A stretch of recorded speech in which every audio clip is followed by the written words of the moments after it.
Donc nous sommes ravis de vous accueillir ici et nous remercions la conférence épiscopale de nous accueillir ici ce soir. Il y a Monseigneur Descubes qui est là pour la représenter.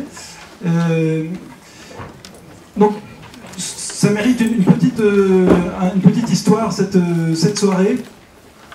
2017, c'était les 50 ans de cette encyclique Populorum Progressio. Alors, il y a quelqu'un qui s'appelle Bruno-Marie Dufay, qui était alors aumônier national du CCFD Terre Solidaire, et puis membre de la commission Justice et Paix, qui a eu l'excellente idée de célébrer cet anniversaire. Et puis, il a été nommé à Rome à de hautes responsabilités, hein, au nouveau dicaster du développement humain intégral. Et résultat, il n'y avait plus beaucoup de force pour organiser cette soirée, ce qui fait qu'elle a failli ne pas avoir lieu. Et donc notre nouveau directeur belge au CERAS, Marcel Raymond, qui est jésuite, s'est dit mais on peut quand même pas laisser finir l'année sans célébrer cet anniversaire. C'est quand même une encyclique qui a été fondatrice pour l'engagement de beaucoup de gens, et je pense que votre présence nombreuse ce soir en témoigne. Et donc voilà, la soirée de ce soir, c'est d'abord une soirée pour célébrer ce texte qui était quelque part révolutionnaire en son temps, qui a été une source d'inspiration pour beaucoup d'entre nous, mais pas uniquement pour célébrer, c'est aussi une soirée pour se projeter vers les défis de demain. Et il est clair qu'il y a quand même d'autres textes qui ont été écrits et publiés entre-temps, et en particulier Laudato Si, qui nous invite à inscrire la question du développement dans une logique, une dynamique d'écologie intégrale. Et donc, on cherchera aussi ce soir à regarder devant quels sont les défis qui sont devant nous. Si on devait réécrire aujourd'hui Populorum Progressio, comment le réécrirait-on à la lumière de Laudato Si? Alors, pour en parler donc ce soir, nous avons le plaisir d'avoir autour de la table donc Bruno-Marie Dufay, qui finalement est venu de Rome, qui est donc philosophe, théologien, et donc je l'ai dit qu'il est aujourd'hui secrétaire du dicaster pour le développement humain intégral. Nous avons Yves Berthelot, qui est économiste, qui est ancien président du Centre international développement et civilisation, qu'on appelait autrefois le centre Lebré. Alors Lebré, ça dit quelque chose à ceux qui ont suivi la naissance de l'encyclique Populorum Progressio. Nous avons aussi Sylvie Bucari de Pontual. Alors Sylvie, qui est aujourd'hui présidente du CCFD Terre Solidaire, mais elle a une longue histoire d'engagement, notamment dans les droits de l'homme. Elle est avocate, et puis elle a présidé la Fédération internationale des ACAT. Elle enseigne aussi à l'Acato de Paris. Et puis Xavier Ricard, qui est lui aussi un ancien du CCFD Terre Solidaire, qui s'est fait remarquer l'année dernière par la publication d'un livre qui s'appelle Blanche et la Terre, qui est ethnologue et philosophe, et très préoccupé, très porteur d'une voix sur la fragilité de notre humanité à l'heure des défis écologiques. Alors, vous aurez remarqué que l'absent autour de cette table, c'est Guy Orange. Et Guy Orange, il n'est pas absent dans cette salle. Je le remercie d'avoir bien voulu céder sa place pour Bruno-Marie Dufay. Et Guy Orange nous fait le plaisir de bien vouloir conclure cette soirée. Donc Guy, on ne le présente plus. Il est lui aussi avocat. Il a lui aussi un long parcours d'engagement sur les droits de l'homme dans le monde. Il a présidé l'association des Amis de la Vie, il a présidé le CCFD Terre Solidaire. Et ce serait trop long de faire l'ensemble du curriculum vitae. Alors, nous avons 2 petites heures devant nous, et on aimerait bien se laisser le temps aussi de pouvoir célébrer autour d'un verre à la fin. Donc je vais demander aux différents intervenants d'essayer d'être concis dans leurs réponses. En commençant peut-être par demander à chacun d'entre vous quand est-ce que vous avez rencontré finalement Populorum Progressio, en quoi ce texte a été important pour vous dans vos lieux d'engagement, et peut-être commencer par une citation qui vous a particulièrement frappé dans cette encyclique Populorum Progressio. Peut-être, Sylvie, tu veux commencer ? Je sers de cobaye autant que d'alibi à la parité, qui, comme vous l'avez vu, est très largement respectée. On est en église tout de même.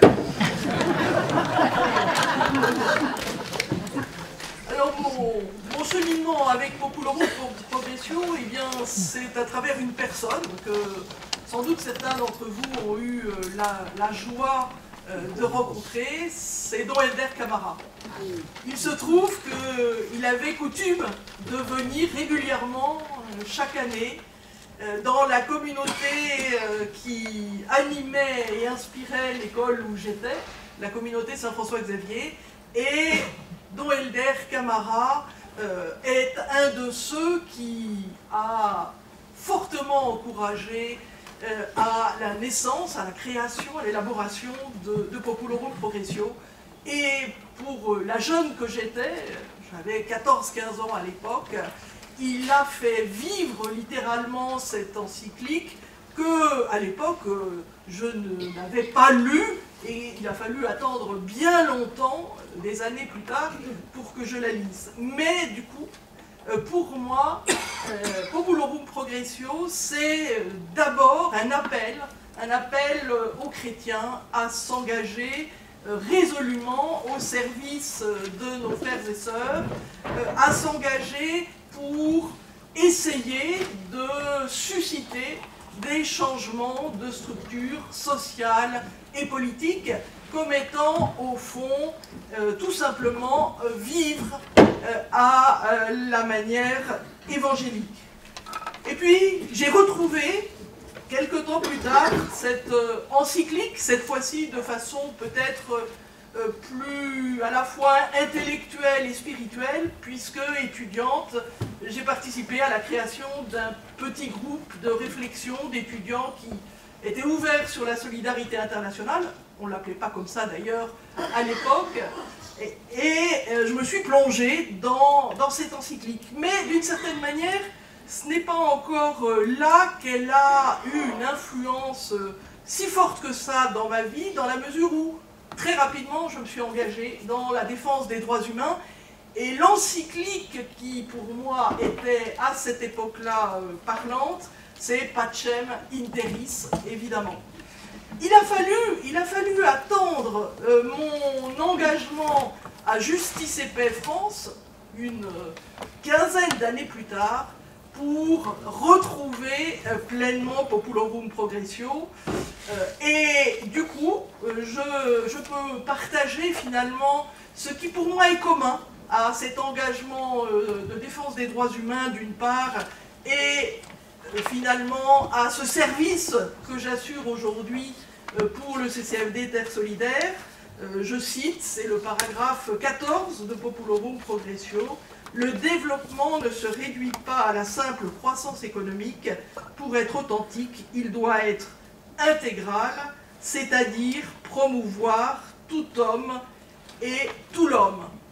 Et sans déflorer la suite, je voudrais articuler cet extrait de Populorum Progressio avec un extrait de Laudato Si, paragraphe 49, car pour moi, c'est symbolique du chemin qu'en 50 ans on va parcourir. Mais aujourd'hui, nous ne pouvons pas nous empêcher de reconnaître qu'une vraie approche écologique se transforme toujours en une approche sociale qui doit intégrer la justice dans les discussions sur l'environnement pour écouter tant la clameur de la terre que la clameur des pauvres. Et ce cheminement, sans déflorer la suite de nos échanges, je voulais vous l'offrir à travers ces deux citations. Merci. Merci beaucoup Sylvie. J'ai invité Yves Berthelot qui a cheminé, donc qui a sans doute connu le Père Lebré, à nous dire à son tour qu'est-ce qui l'a marqué le plus dans cette encyclique. Oui. Non, vous n'avez pas une bonne histoire. J'ai rencontré, quand la Laudato Si a été publiée, j'étais en Côte d'Ivoire. au ministère du Plan, et je travaillais sous l'autorité d'un père jésuite, Fiot, qui avait évidemment une certaine concurrence avec le père Lebré, qui travaillait au Sénégal. Bon, il était mort, mais il avait travaillé au Sénégal. Et la conclusion qu'on a tirée alors de cette rencontre, c'était que la Côte d'Ivoire, c'était la croissance sans développement, et le Sénégal, le développement sans croissance. Ce qui a été malheureusement vrai pour le Sénégal assez longtemps. Ensuite, bon, comme j'étais à la CNUSED, j'ai trouvé les écrits de Lebré qui représentait Lebré qui a représenté le Saint-Siège à la CNUSED, et qui a eu des paroles très fortes qu'on retrouve dans l'encyclique, justement sur les inégalités, le devoir, c'était surtout sur le devoir de coopérer au développement des peuples. Mais je suis vraiment tombé dans l'encyclique Popularum Progressio qu'en 2005, quand on m'a demandé de présider le Centre Lebré. Et alors, la première chose qui m'a frappé, c'est qu'en 2007, nous avons organisé le même événement que celui qui est organisé aujourd'hui. C'était à Saint-Jacques-de-la-Mer, ça avait duré 2 jours, et pour le préparer, on avait écrit à une centaine de personnes dont nous avions les adresses qui participaient au réseau Lebré. Oui, c'est plus commode que de se tourner vers la France. Et eh bien, ce qui est fort, la première chose formidable, c'est que sur les 100 personnes contactées, il y en a 60 qui ont répondu « Oui, l'encyclique Popularum Progressio a été importante dans ma vie ». Alors, ils ont dit pourquoi, mais peut-être que le plus important, c'est que c'était une vision du développement, et là, on retrouve une vision du développement qui concernait tout l'homme et tous les hommes. Et c'est ça qui revient de façon dominante dans les réponses que l'on a dites. Et moi, je dois vous dire que c'est la même chose. J'aurais cité cette phrase, c'est tout l'homme et tous les hommes. Et aujourd'hui, où on va dans une assez mauvaise direction avec non pas avec la mondialisation de l'économie, ça c'est très bien, mais avec la dominante néolibérale dans la manière de construire l'économie aujourd'hui, le rappel que ce n'est pas seulement avoir plus, comme c'est dit dans l'encyclique, ce n'est pas... mais c'est chercher à être plus, c'est développer tout l'homme. Et franchement, ça, c'est quelque chose auquel je crois maintenant très profondément. Il y a une autre, pour terminer, une autre petite chose dans l'encyclique qui est intéressante. L'encyclique laisse entendre qu'il serait souhaitable que les aides au développement soient coordonnées pour être plus efficaces. Il avait raison. Mais ça s'est fait. Ça s'est fait. En l'an 2000, on a eu les OMD, les Objectifs du millénaire pour le développement, et en 2015, en 16, les ODD, les Objectifs du développement durable. Donc, si vous voulez, l'effort, c'est un peu coordonné. On reviendra là-dessus.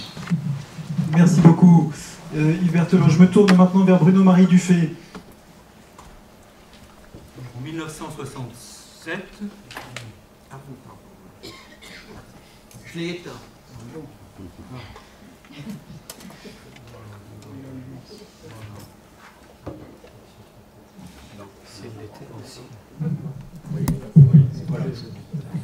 En 1967, j'avais 16 ans.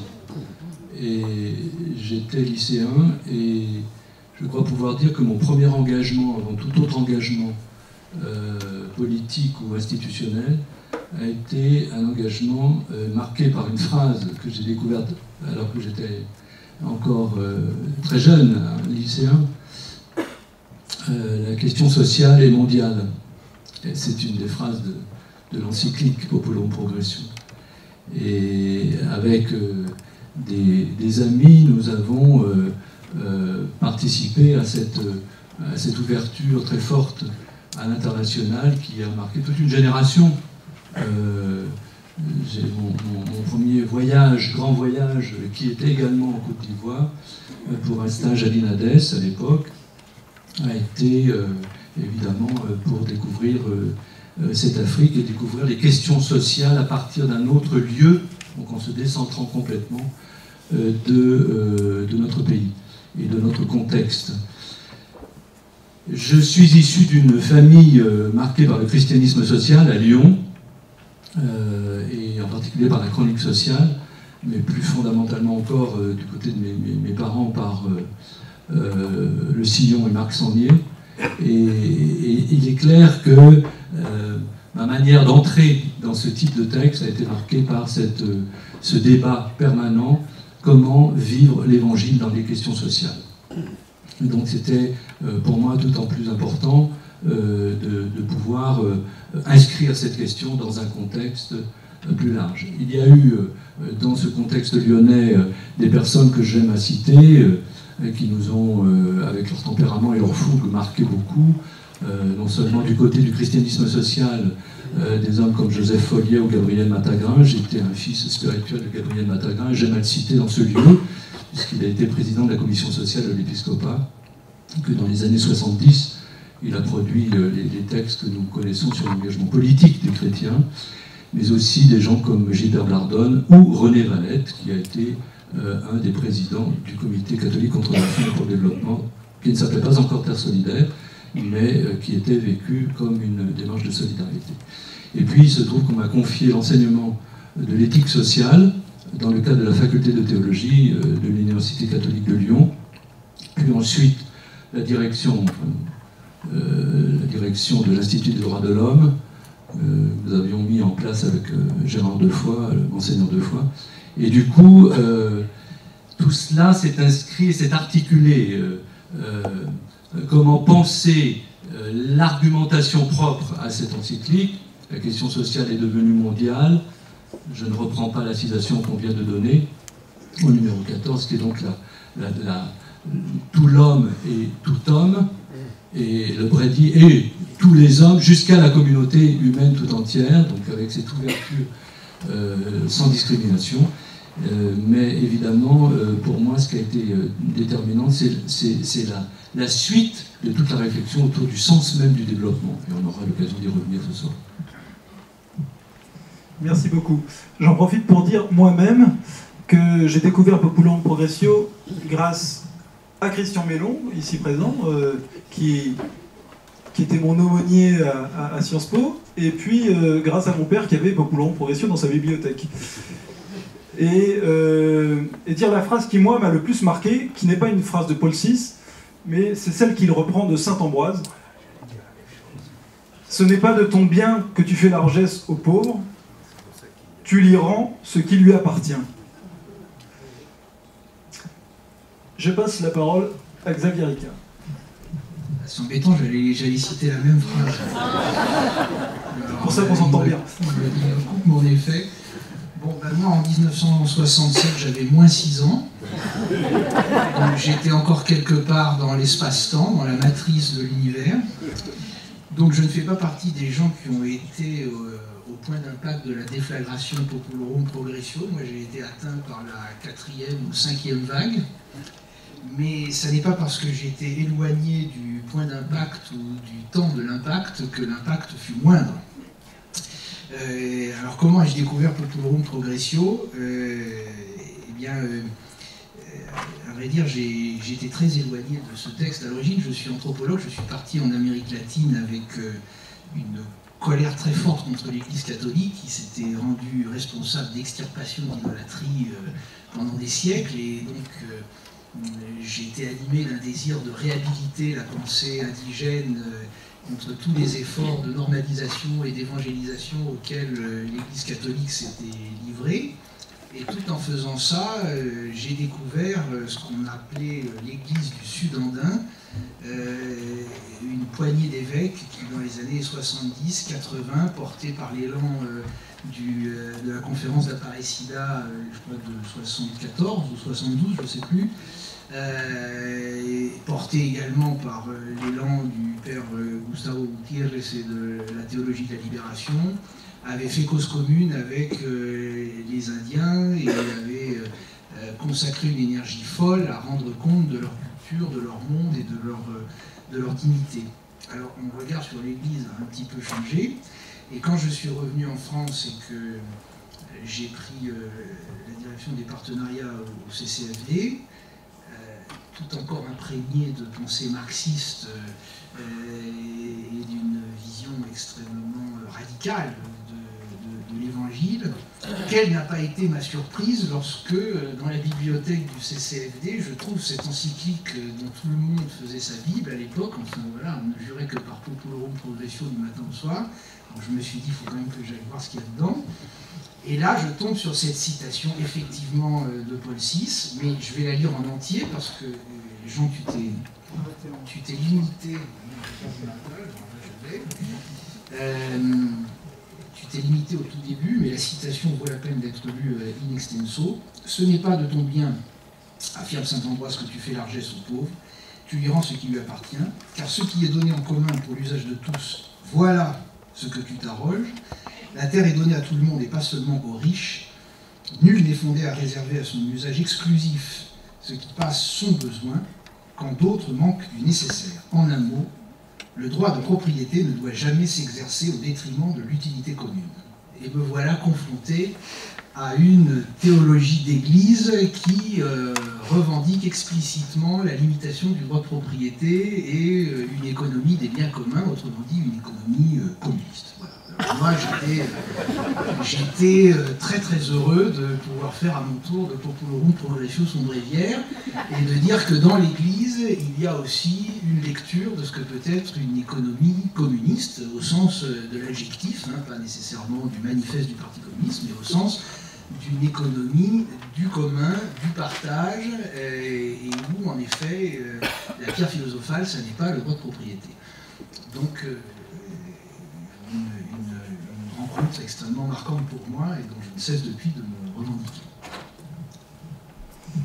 Merci beaucoup Xavier. Alors cet élan de Populorum Progressio, il a été manifeste dans le parcours d'individus, mais il a aussi mis des associations, des structures en chemin, et c'est pas un hasard si aujourd'hui le CERAS est accompagné d'un grand nombre de partenaires pour l'organisation de cet événement.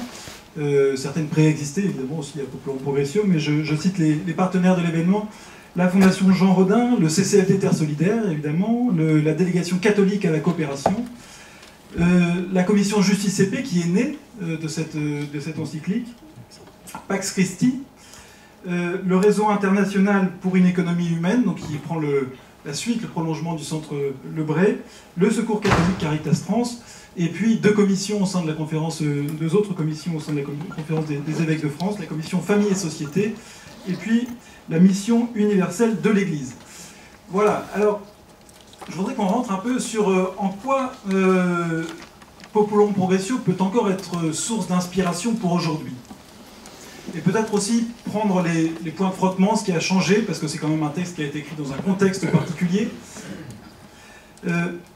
Et je voudrais revenir sur ce qui a été retenu à la fois par Yves Berthelot et par Sylvie Bucari comme élément fondamental de l'encyclique, cette phrase que la mémoire collective a retenue: pour être authentique, le développement doit être intégral, c'est-à-dire promouvoir tout homme et tout l'homme.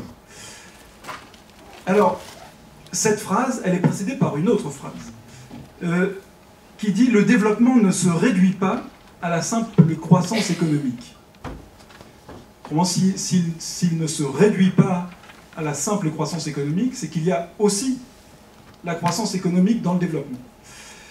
Alors, ma question c'est, à l'heure où l'Église, notamment dans Laudato Si, affirme l'impossibilité d'une croissance illimitée dans un monde limité, faut-il, à votre sens, continuer de se prévaloir de l'idée même de développement? Et je vais d'abord poser la question à Sylvie du Comité catholique contre la faim et pour le développement, Terre Solide.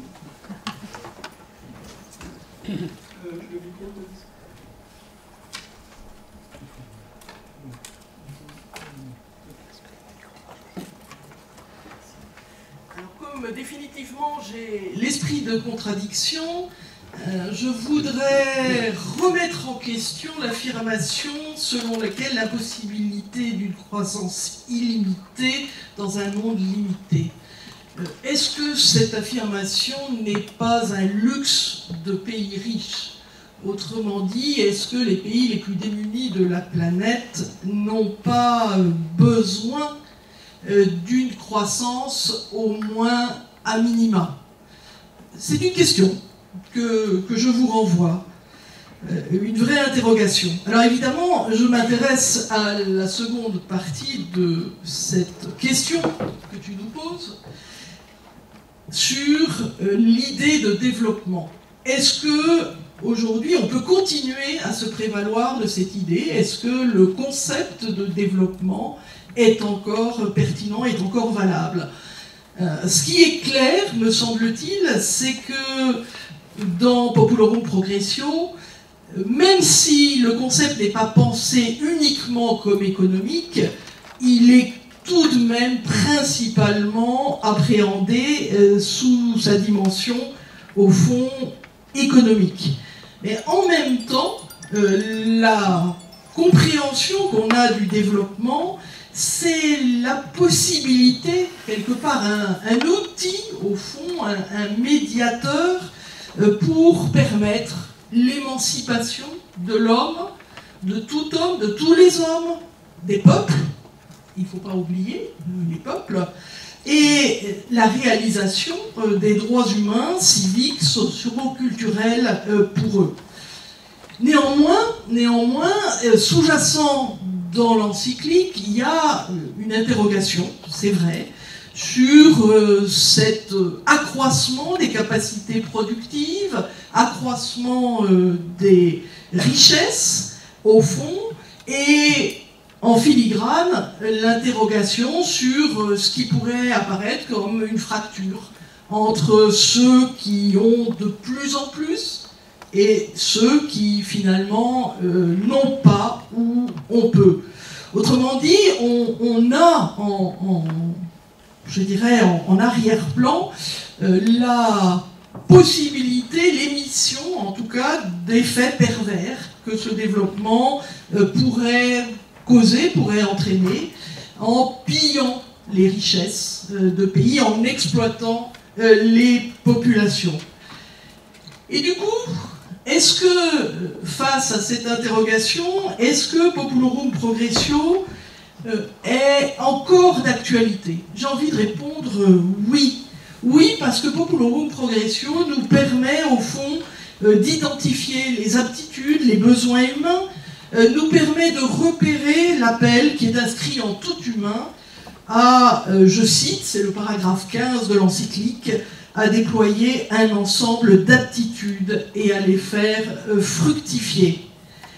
Et d'une certaine manière, cette approche du développement portée par Populorum Progressio, elle va devenir urgente, déterminante, lorsque elle est reprise, mais différemment, enrichie dans Laudato Si, puisque à ce moment-là, l'approche développement devient la clé pour la sauvegarde de la maison commune, nous dit Laudato Si.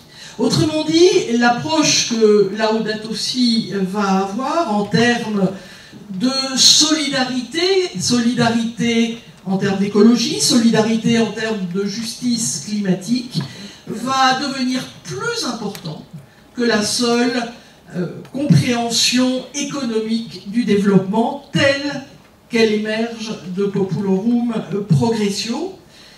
À partir de là, au fond, il y a une interrogation sur ce concept de développement. Qu'est-ce que Laudato Si va ajouter à Populorum Progressio? Dans Populorum Progressio, le développement, nous dit Paul VI, il est humain. il est solidaire. Et dans Laudato Si, on voit émerger une autre dimension, celle du caractère intégral de développement. Ce développement intégral qui est déjà dans Populorum Progressio, il va devenir encore plus intégral dans Laudato Si avec l'approche du concept d'écologie intégrale. Alors ce glissement, est-ce qu'il est évidemment délibéré de la part de François, mais en quoi il interroge, il questionne une organisation d'action de solidarité internationale comme le CCLD Terre Solidaire. J'ai envie de dire, et peut-être au risque de surprendre, que du point de vue du CCLD Terre Solidaire, l'approche du développement telle qu'elle est appréhendée dans Populorum Progressio, elle est encore tout à fait pertinente. Pourquoi ? Parce qu'il est dit qu'elle ne recouvre pas le seul développement économique, parce que le développement appréhende le développement des personnes, de la personne, des personnes et des peuples, parce qu'il s'agit d'un développement humain et solidaire. Quelque part, je voudrais croiser cette approche avec ce qui a été développé par le prix Nobel d'économie Amartya Sen, avec sa théorie des capabilités, c'est-à-dire le développement, l'accueil de la diversité des capacités de chacun. Peut-être aussi pour interroger ce concept de développement, dire qu'au fond, aujourd'hui, le CCFD se lance dans une réflexion destinée à appuyer son futur rapport d'orientation pour réinterroger ce concept de développement. Est-ce que ce concept de développement, c'est celui du développement humain intégral? Et Bruno-Marie Dufay pourra en parler largement. Est-ce que le développement ou ce qui peut être appelé l'écologie intégrale est annonciateur d'une nouvelle anthropologie chrétienne? Est-ce que le rapport à la nature, la dimension de l'homme inséré dans la nature est annonciateur d'une nouvelle perspective du développement? Est-ce que, et c'est la dernière interrogation car je sais que certains le développeront, est-ce que le concept de développement va plutôt faire place au concept qu'on entend de plus en plus, celui de la transition écologique et sociale? Pour le CCLD Terre Solidaire, ce sont encore des questions, il n'y a pas de certitude absolue en la matière. Merci Sylvie. Alors je me tourne vers Xavier Ricard. Est-ce que, à l'heure où la sauvegarde de la maison commune, comme dit le pape François, est en mauvais point, il faut revisiter la notion même de développement? Je reconnais l'habileté machiavélique de Jean, qui m'a mis évidemment juste après Sylvie pour traiter cette question, puisque ceux qui me connaissent n'ignorent pas que quand j'étais au CCLD, je militais ardemment pour que nous renoncions au terme de développement et que nous faisions du CCFD, je ne sais pas, le CCFV avec V pour viabilité, ou effectivement le CCFDTE pour la transition écologique, mais en tout cas résolument pas le Comité catholique contre la faim et pour le développement. Pourquoi? Parce que, en effet, je crois que la notion de développement, quelles que soient les interprétations nouvelles qu'on peut lui apporter aujourd'hui, est quand même très tributaire de ce qui l'a vu naître, c'est-à-dire du contexte des années 60, un contexte où on concevait le développement avant tout comme un mécanisme ou une dynamique de rattrapage des niveaux de prospérité qu'on observait dans les pays industrialisés par les pays dits en voie de développement. Et donc on avait quand même une conception assez linéaire de ce que pouvait constituer cette trajectoire de rattrapage, et Populorum Progressio, quelle que soit évidemment la dimension holiste, pour faut dire, globale que le père Lebray et le pape Paul VI conféraient à cette notion de développement, demeurait dans son inspiration et sa lecture très tributaire de son époque, c'est-à-dire une vision où la technologie, l'accroissement des capacités de production devait quand même permettre d'atteindre des niveaux de prospérité et de bien-être semblables à ceux qu'on connaissait dans nos sociétés industrielles. Alors depuis, il y a quand même deux événements majeurs qui se sont produits à l'échelle planétaire. Le premier, c'est la mondialisation qui a rendu les chaînes de valeur totalement imbriquées et qui repose sur une intégration à la fois des techniques, des systèmes d'information, des systèmes de mouvement de capitaux, percussion instantanée, immédiate à 10 000, 20 000, 30 000 km de là, et que les facteurs de production soient déplacés de manière totalement arbitraire par des gens qui n'ont aucune responsabilité à l'égard de ceux qui en subissent les conséquences, hein, et de façon extrêmement rapide. Donc ça, cette dynamique d'intégration économique nous pose un véritable défi de gouvernance, un défi de compréhension de ce que c'est la communauté humaine, qui maintenant se trouve en quelque sorte enchevêtrée à son corps défendant.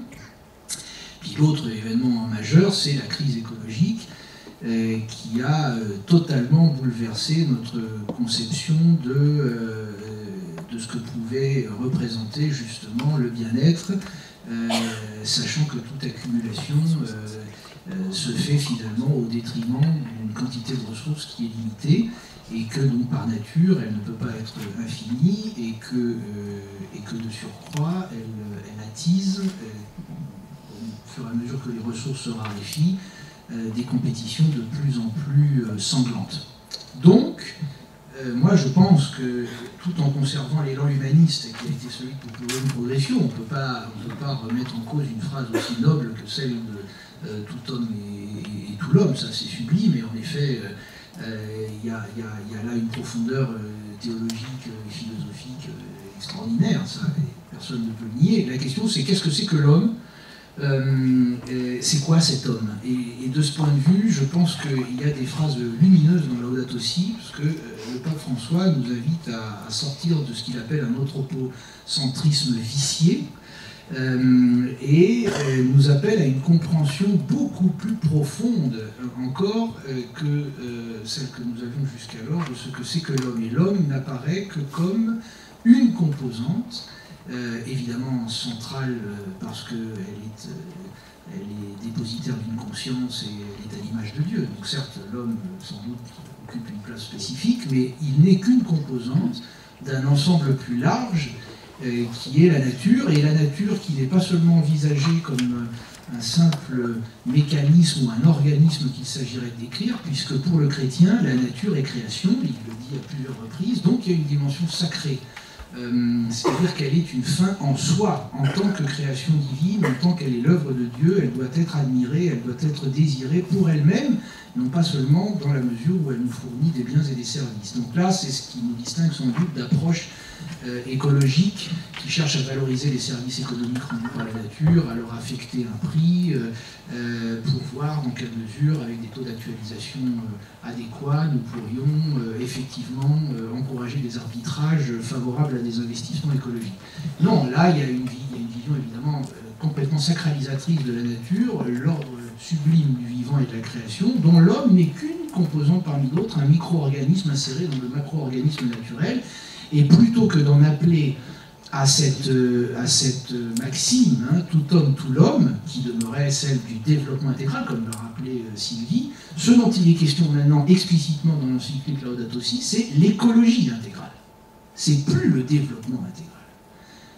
Donc l'écologie intégrale, entendue dans cette acception chrétienne, ça comprend l'homme. Il n'y a même plus besoin de le rappeler. C'est l'homme qui est celui à qui a été donnée la possibilité d'acclamer, de louer la création. Et d'ailleurs, le fait que l'encyclique débute avec ce chant sublime de saint François, c'est précisément ça. Il n'y a que l'homme qui peut chanter ses louanges de cette manière.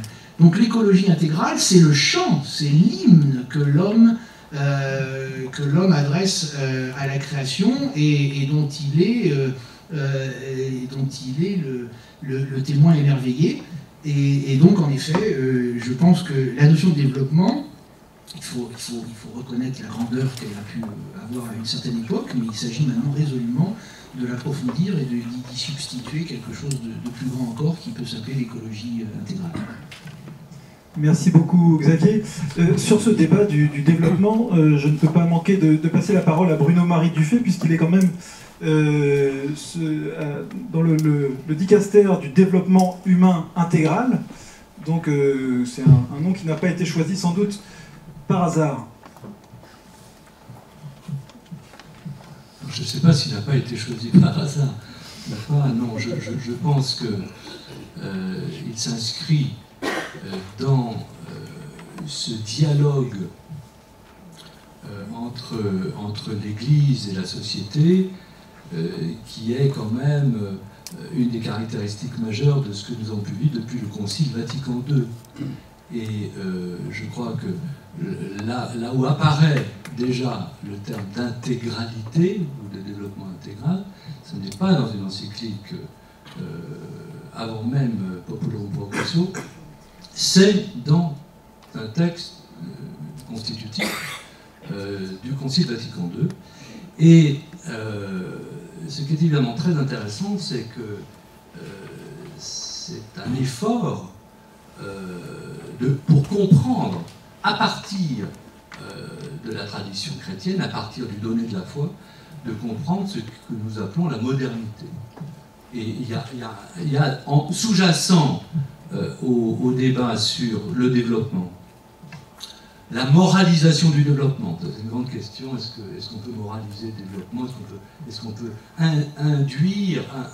introduire, instiller du sens dans ce déploiement des possibilités économiques, mais pas seulement économiques, technologiques, mais pas seulement technologiques, scientifiques, etc. Donc, ce qui m'intéresse pour ma part, c'est de remonter au tout début de ce débat, de cette confrontation entre l'espérance chrétienne et le développement moderne. Ça me semble très très intéressant à poser. Si vous retrouvez dans ces textes du Concile la constitution Gaudium et Spes, la constitution Joie et Espoir, vous lisez au numéro 41, l'homme moderne est en marche vers un développement plus complet de sa personnalité, vers une découverte, une affirmation toujours croissante de ses droits. C'est assez intéressant parce que du coup, très vite, on se rend compte que la pensée sociale, ce que nous appelons la doctrine sociale, l'enseignement social inspiré de l'Évangile, selon la manière dont on présente cette pensée, va être une confrontation entre le développement économique, les capacités de développement, mais aussi la question de l'humanité de l'homme dans ce développement. La question du respect des personnes, la question du droit et des droits. Donc je cite ceci, et je continue. L'Église, pour sa part, a reçu une mission de manifester le mystère de Dieu, de ce Dieu qui est la fin ultime de l'homme, qui révèle en même temps à l'homme le sens de sa propre existence, c'est-à-dire sa vérité essentielle. Alors je trouve que c'est très intéressant d'avoir une double approche, une approche philosophique, une approche théologique du débat autour du développement et du sens de ce concept qui est complexe dans les encycliques qui vont se développer depuis Populorum Progressio jusqu'à Laudato Si. Et l'approche philosophique, c'est: est-ce que tout ce qui est nouveau est prometteur? Est-ce que tout ce que nous découvrons, est-ce que tout ce que nous pouvons réaliser, est-ce que tout ce que nous pouvons acquérir en termes de savoir et de savoir-faire est prometteur, porte du sens? Et qu'est-ce qui donne du sens à ce que nous découvrons, à ce que nous pouvons produire? Voilà une première question. Alors ensuite, ce qui est évidemment très intéressant, c'est quand on lit Paul VI, on a cette phrase tout à fait curieuse, alors même que nous sommes dans un contexte philosophique et théologique plutôt positif, et j'allais presque dire à certains moments un peu euphorique par rapport au développement économique. Euphorique au sens propre du mot, au sens où, de toute façon, le développement est positif. Il est a priori positif. Et bien curieusement, on a au numéro 19 de Populorum Progressio cette phrase: toute croissance est ambivalente. est ambivalente. Alors ça, c'est quand même curieux, cette phrase. Donc, la croissance est ambivalente. Elle dit quelque chose qui manifeste des capacités humaines, en termes de savoir, de savoir-faire, en termes de production et en termes d'échange. Et elle dit aussi que ça n'est pas parce que nous produisons des choses nouvelles, ça n'est pas parce que nous avons de nouvelles capacités pour comprendre, pour échanger, pour transformer, que pour autant, cette croissance a du sens. Et j'arrive du coup au lien, on fait ce va-et-vient toute la soirée entre Populum Progressio et Laudato Si, c'est la question du sens qui est posée. Si vous lisez Laudato Si au numéro 160, vous avez alors, est-ce que c'est la définition du développement humain intégral? En tout cas, c'est la définition d'un développement qui a du sens dans l'approche globale de la personne et dans l'approche du lien et des relations et de la solidarité entre les personnes. Je cite: quel genre de monde voulons-nous laisser à ceux qui nous succèdent? Pourquoi venons-nous à cette vie? Ce sont des questions absolument fondamentales, ce sont des questions qui sont beaucoup plus existentielles, qui révèlent l'inquiétude que portent des hommes, des femmes, des groupes, des communautés dans la très grande diversité des sensibilités. Pourquoi venons-nous à cette vie? Pourquoi travaillons-nous? Ça, c'est une grande question qui j'allais dire, obsède le pape François, qui aimerait poursuivre avec une réflexion autour du sens du travail aujourd'hui. D'ailleurs, il l'a dit à plusieurs reprises. Pourquoi luttons-nous? Pourquoi cette terre a-t-elle besoin de nous? Et cette phrase est très forte aussi. Pourquoi cette terre a-t-elle besoin de nous? Il est nécessaire de réaliser ce qui est en jeu, que ce qui est en jeu, c'est notre dignité. Alors, évidemment, à partir de là, on sent bien qu'on est passé, je garde ce mot, d'une approche euphorique du développement à une question radicale qui est une question d'éthique du développement. Qu'est-ce que nous faisons? Est-ce que ce que nous faisons a du sens? Et qu'est-ce qui donne du sens? Est-ce que nous construisons? Est-ce que nous échangeons? Et enfin, ces questions qu'on va trouver également à Laudato Si: pourquoi produire? Pourquoi échanger? Pour qui? Et évidemment, pour aller où? Et ce sont des questions qui sont évidemment tout à fait essentielles, parce qu'elles sont à la fois les questions que portent chacune et chacun à l'intérieur même d'une communauté, et elles posent évidemment fondamentalement l'articulation entre développement intégral et écologie intégrale, c'est-à-dire la considération de la vie dans ces manifestations, dans toutes ces manifestations. Merci beaucoup Bruno-Marie. Alors je voudrais maintenant qu'on revienne un peu ancrer Populum Progressio dans son contexte. C'est une encyclique qui est sortie sitôt après les décolonisations africaines. Et Paul VI fixe alors comme objectif, ça c'est le paragraphe 65 de Populum Progressio, que la solidarité mondiale doit permettre à tous les peuples de devenir eux-mêmes les artisans de leur destin. De devenir eux-mêmes les artisans de leur destin, c'est là qu'il faut en venir, insiste-t-il. Alors 50 ans après, je voudrais qu'on tire un peu le bilan de cette invitation.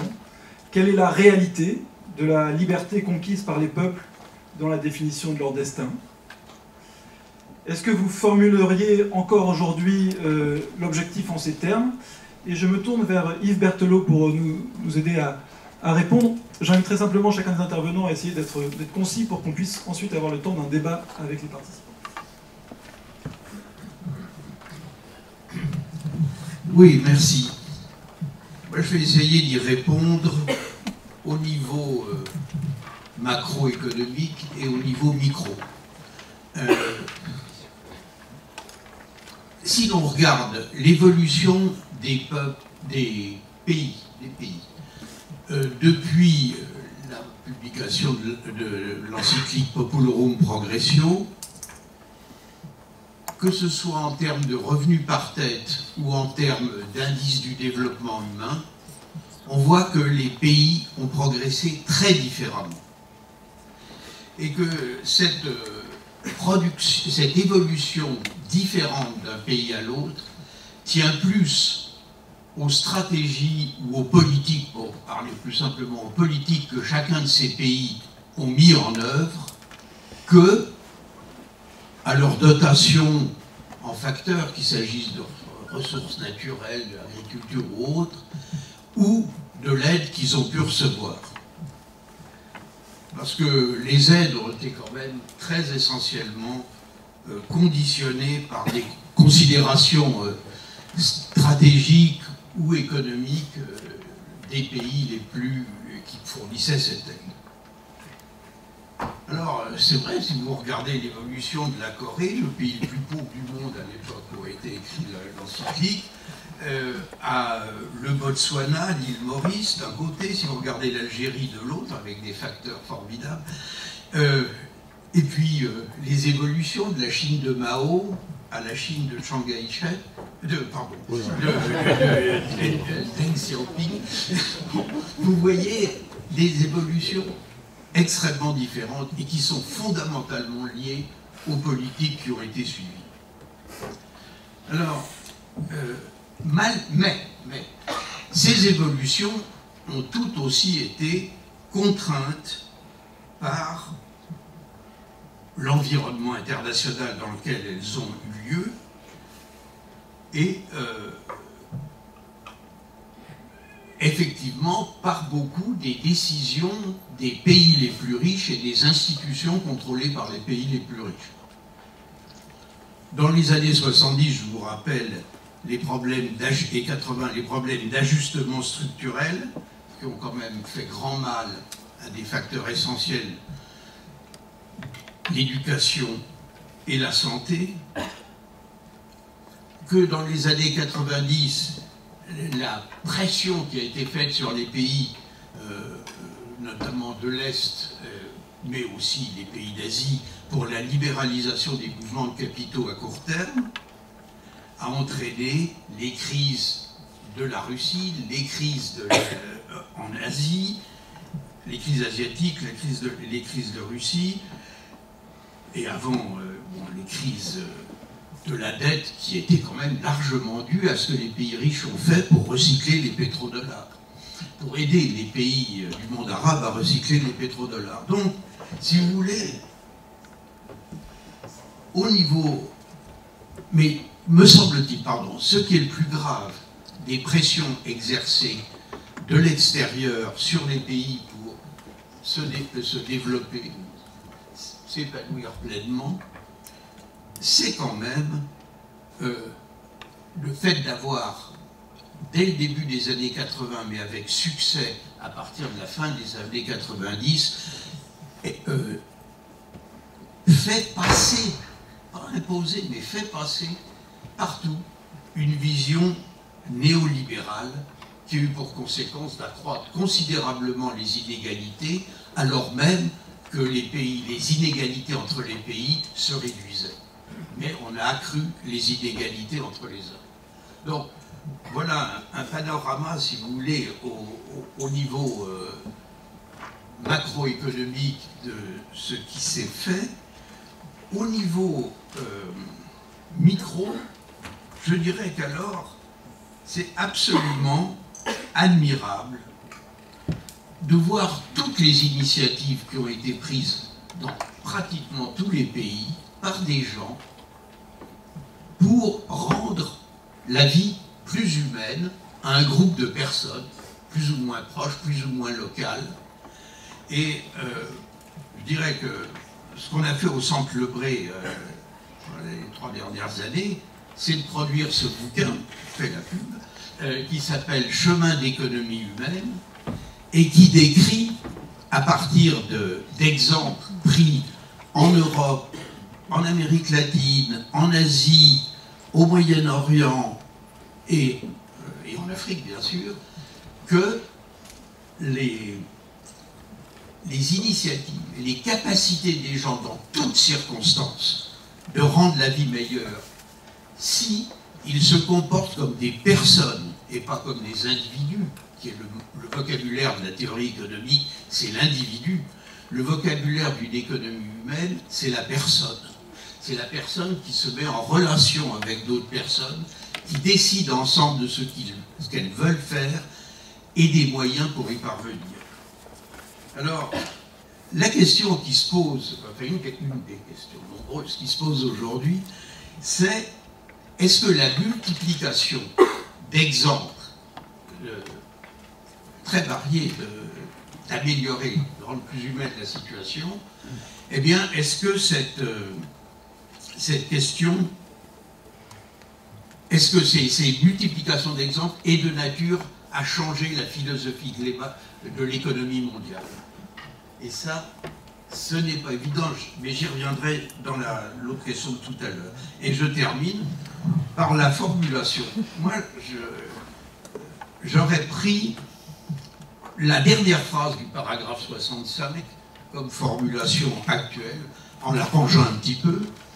J'aurais dit « Tous les peuples demandent leur part active dans la construction d'un monde meilleur, respectueux des droits et de la vocation de chacun, respectueux du vivant et de la nature. »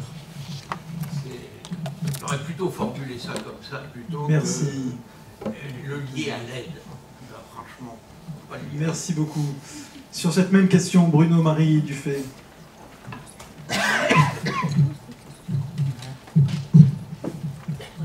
C'est clair que quand on lit les textes plutôt côté années 60, on est marqué par ce primat de l'aide et par sans doute une certaine interprétation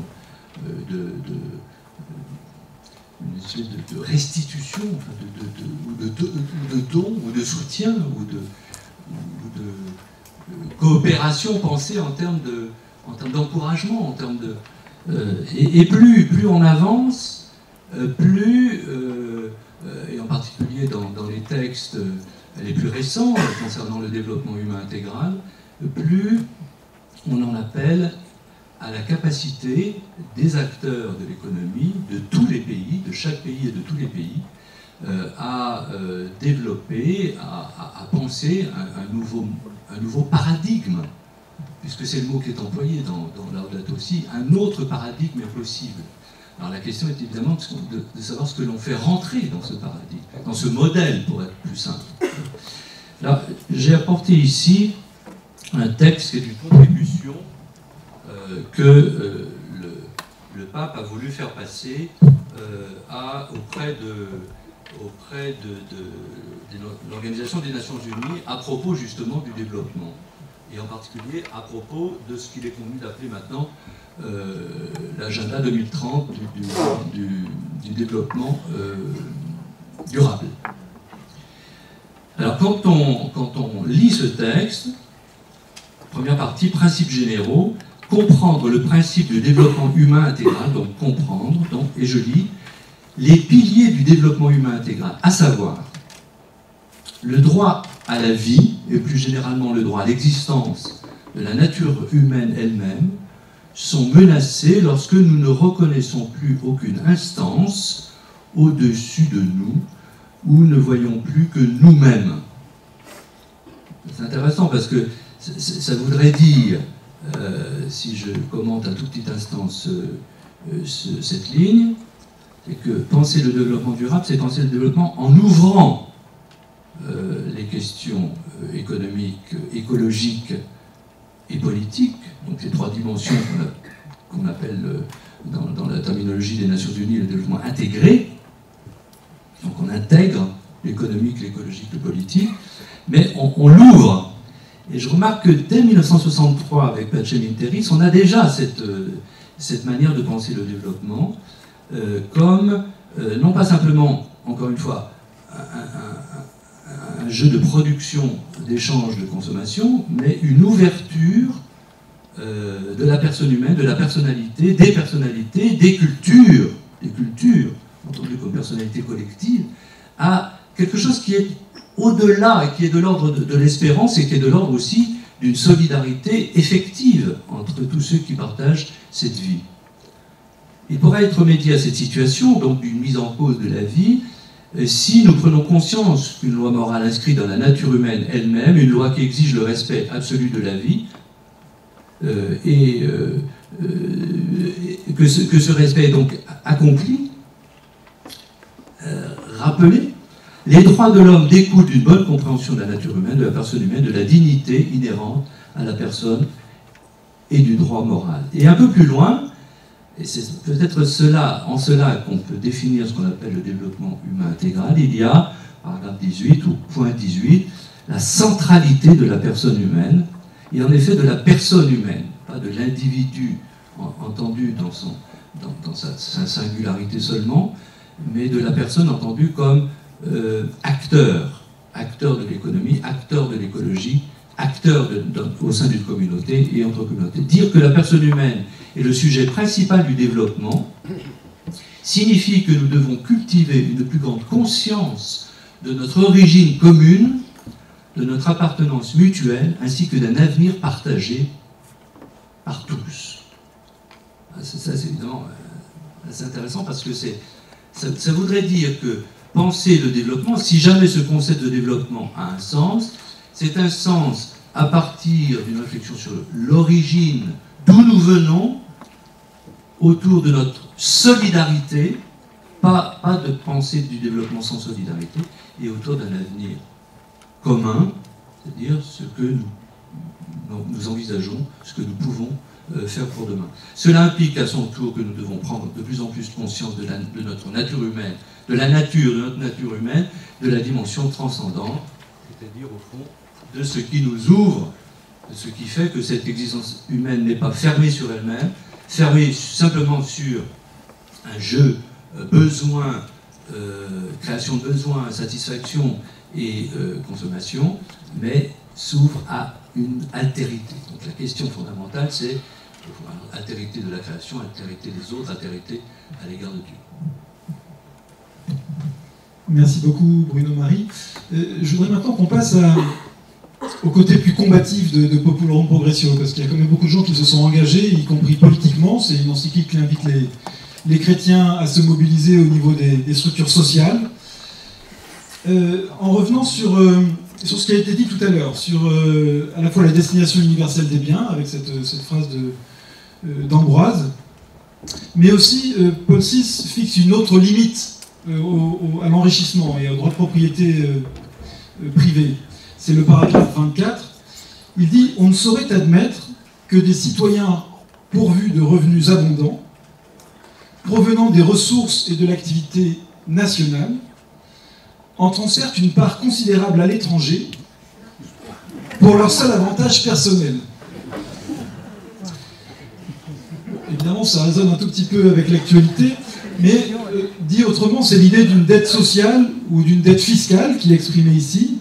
L'idée déjà d'une dette écologique qui sera formulée comme telle par François dans Laudato Si, qui est en germe.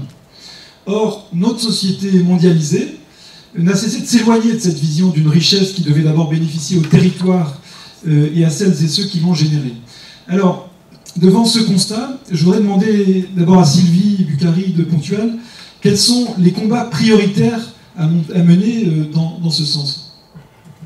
Merci Jean. Peut-être quelques constats complémentaires par rapport à ce qui est identifié ici par Paul VI, quelques constats actualisés d'une certaine manière. Je crois qu'on peut dire que d'une certaine façon, il y a une concentration du pouvoir économique aux mains d'acteurs économiques et financiers à l'échelle mondiale comme il n'y en a jamais eu jusqu'à maintenant, avec en parallèle, en complément, si je puis dire,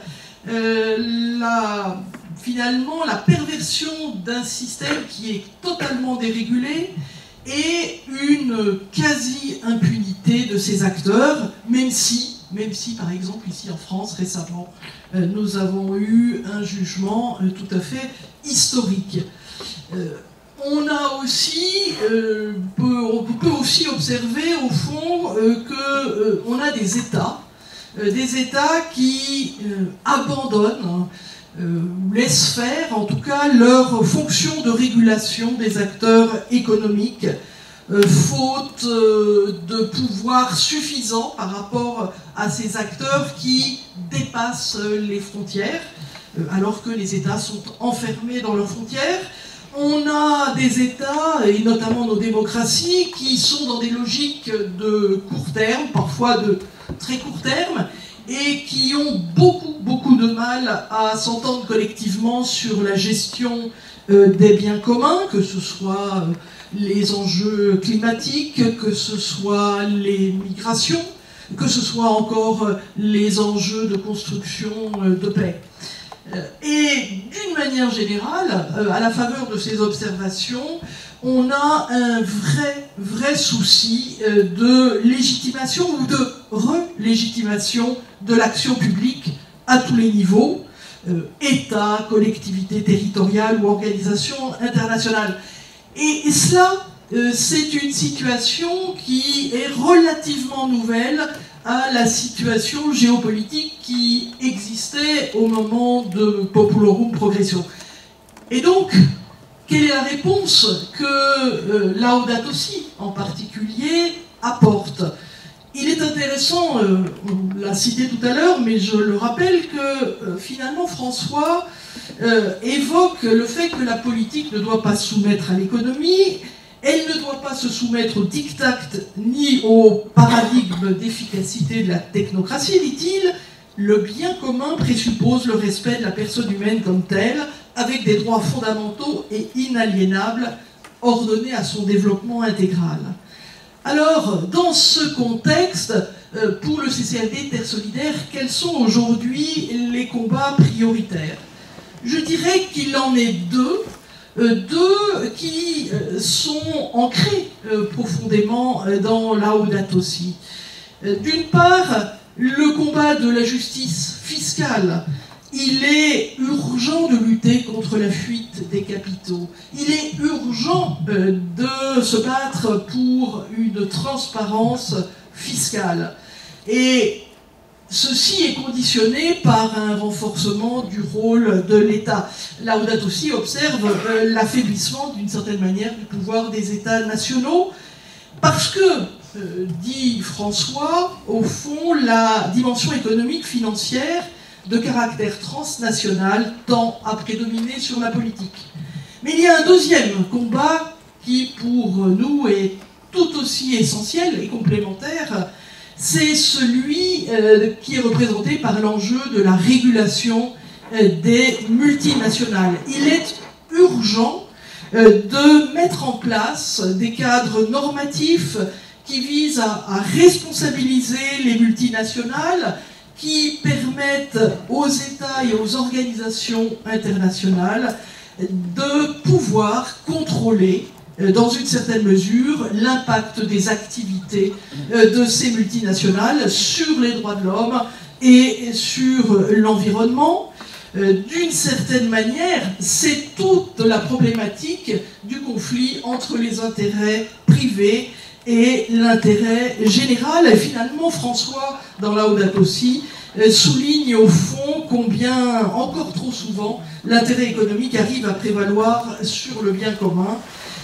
Comment l'intérêt économique peut manipuler au fond l'information et permettre uniquement la recherche du revenu financier. Et donc dans ce cadre-là, le pape François, au fond, nous encourage vivement, et là je rebondirai sur l'évocation qu'ont eu mes collègues à propos d'un nouveau paradigme à concevoir, à établir, à mettre en œuvre. J'insisterai sur, au fond, ce défi, c'est François qui nous y appelle, à créer un système normatif, donc un système de régulation qui, au fond, établit des limites absolues, infranchissables, dit-il, qui permettent d'assurer non seulement la protection de l'être humain, de la personne humaine, de tout l'homme, de tous les hommes, de tous les peuples, mais aussi, et c'est la grande avancée de Laudato Si, la protection des écosystèmes, ce qui nous permet de rebondir sur cette approche d'écologie intégrale que les uns et les autres nous avons abordée. Merci. Yves Berthelot, les combats prioritaires selon vous? Les mêmes. Bon, je crois que les combats prioritaires, c'est donner une réalité à tout l'homme et tous les hommes. Alors, je voudrais souligner l'importance que les États reprennent ou assument leurs responsabilités. Ils ont une responsabilité sur la redistribution des revenus, ils ont une responsabilité sur la rémunération du travail et des activités. Enfin, il faudra au moins qu'il y ait des SMIC partout, par exemple. Ils ont la possibilité de corriger les marchés. Ils doivent les surveiller, particulièrement les marchés financiers. Ils doivent contrôler aussi les multinationales. La responsabilité sociale des entreprises, c'est très bien, il y a des très très bons textes, mais ils n'ont rien de contraignant. Donc il faut avoir des négociations qui vont dans ce sens. Mais les États ont aussi... et les États et les personnes ont la responsabilité d'un débat sur les valeurs. Si nous voulons, l'État l'a très bien dit aux semaines sociales, si nous ne voulons pas d'un monde fait par les doctrines qui sont sous-jacentes au discours de Trump et du Chinois, j'ai un âge où vous l'oubliez.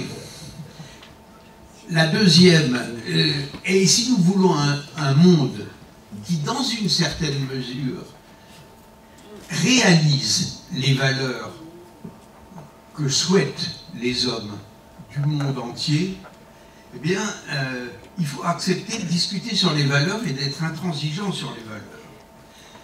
Il ne s'agit pas de les imposer, ça ne s'impose pas, mais il s'agit au moins de les pratiquer et de refuser de les bafouer dans les accords qu'on négocie.